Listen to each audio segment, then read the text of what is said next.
Part 2 out here at Benwood Auto Parts with David Fink. We're remembering his family. And I hope you caught part 1 because that was kind of almost the pre-racing part of it. And if you listen to that, they kind of were always around it. His dad, Harvey Fink, had owned cars before. But David actually was the first one to actually get back into racing in 1987. How are we doing today, David? Very good, Doug. How are you? Good, man. So racing, you'd grown up at Seekonk and other races. Your dad had owned cars. Yeah. What made you decide, I'm going to do this myself? I don't know. Just as a fan, I always liked the action. Got the opportunity. One of the guys that worked for me was into road racing, and so talk, and then finally, okay, I'm going to put something together. So we did some SCCA showroom stock racing. So it was fairly easy for me to, especially in the parts business, right? Special race cars or whatever. Yeah. We actually took a car that, a Mustang, the first one that I did, a Mustang that we had here that was hit in the back, clipped it and did this, roll bars, the whole thing. And it was just a great introduction to it and stuff. And, where did you do that? Watkins Glen was my primary places. We went to Lime Rock and a couple other places. Mid-Ohio or a place like that? No, I didn't go to Mid-Ohio. Okay. No. All right. But this wasn't something like local racing. You were lucky if you did it, 3-4 times a year, maybe? Oh yeah. I mean, it was a struggle to do 3 times a year. So didn't get that good at it. But it was fun, but it was just tough to do. Yeah.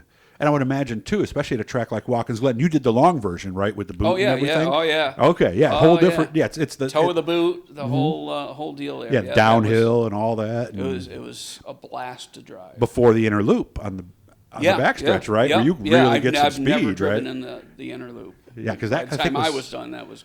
mid-'90s, I think, maybe somewhere right around. It was after J.D. McDuffie, I think. I was there for that race. Oh, you were there when he died? Yeah. So, okay.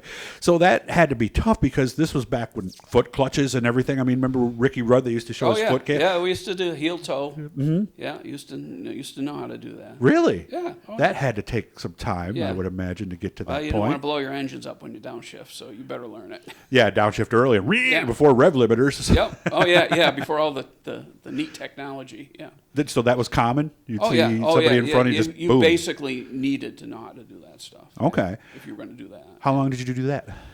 Maybe 3 years on and off. Okay. So now we're 90. That was when you guys started going when did you guys start going to the dirt tracks? Well, kind of, I think the long story short about, how we got into Brewerton. And it came about while I'm doing the road racing thing. And my father and I decided we wanted to go to Spencer Speedway to see the action there. And, they had late models on the circle track. And then it's like, well, this is pretty cool. We could do this every week. Okay.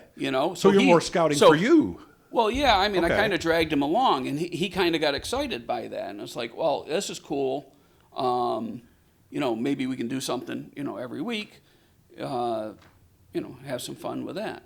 So, of course, in typical Harvey fashion, he starts talking to the Spencer brothers about buying the racetrack. Now, meanwhile, we don't have a race car for the racetrack or any of this stuff, but we started talking to them.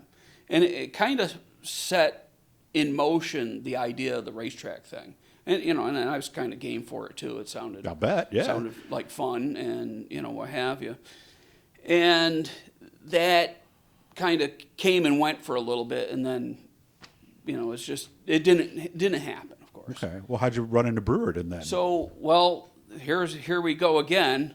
So I talked to a guy in Buffalo about late model car that he had for sale, and he was a guy that owned a business selling radiators. So I knew the guy because I was a customer of his. Gotcha. And so he says, okay, you got the car, I got the trailer, I got this, that, everything you need, whatever, here's the deal. Now, this is like just before Christmas of 90. Okay. We decide, now my father's like gung-ho, okay, yeah, we got to go look at this. So it's a Friday, we're going to go, and sure enough, it starts snowing, lake effect, the throughway, everything's, Not the mess. day to travel. So it's not the day to travel. So I call a guy, hey, I'll talk to you Monday or whatever. We'll set up another day. Well, that Saturday, the next day, is Roger Phelps's Christmas party. So we go to Roger's party, and Jim Ferlito happened to be there. Great guy. So we were chatting with Jim, and then Harvey and Jim go off in the corner, and they're going on and on and on. And next thing I know, my father's dragging me over. Hey, come here, we got to talk to Jim. Because they were having their financial problems and his partnership issues and what have you.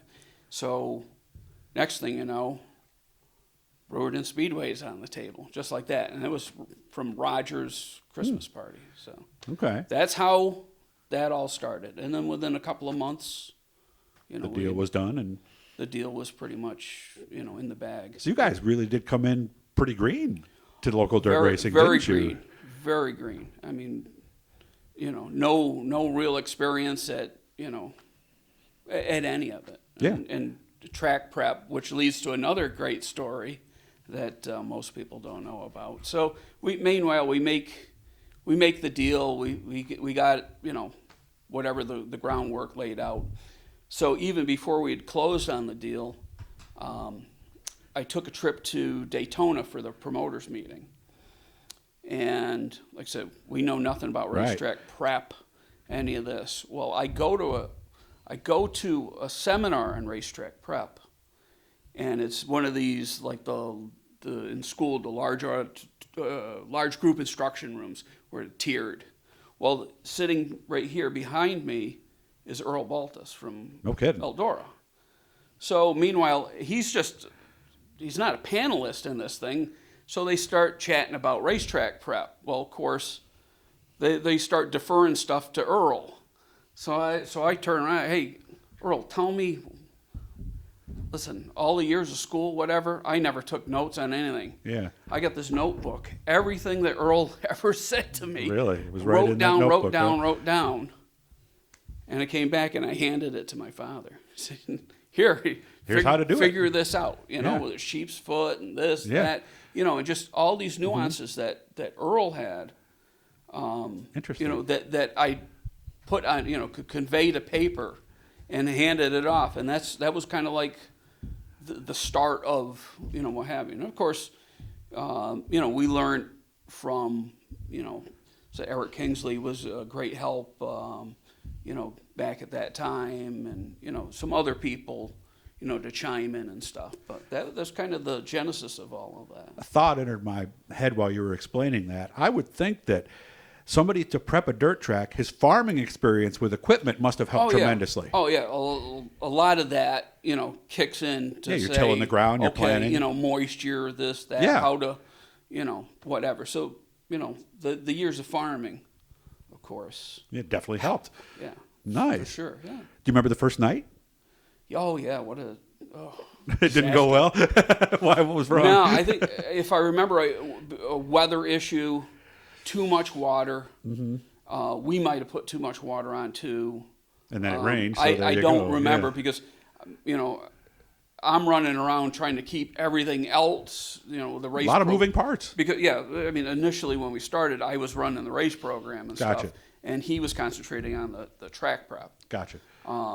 So, and my mother's taking care of the concession and the tickets, and so everybody's running around and in the first Need another 10 family thing. members. So it was like, it was nuts, and all hands on deck. But I do recall that we had issues. Once, it took we might have had a couple hours worth of delay, but once everything came together, it was pretty good.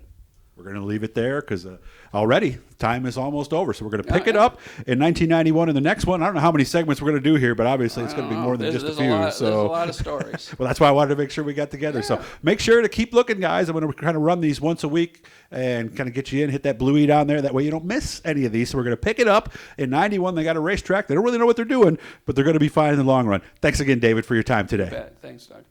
Really does.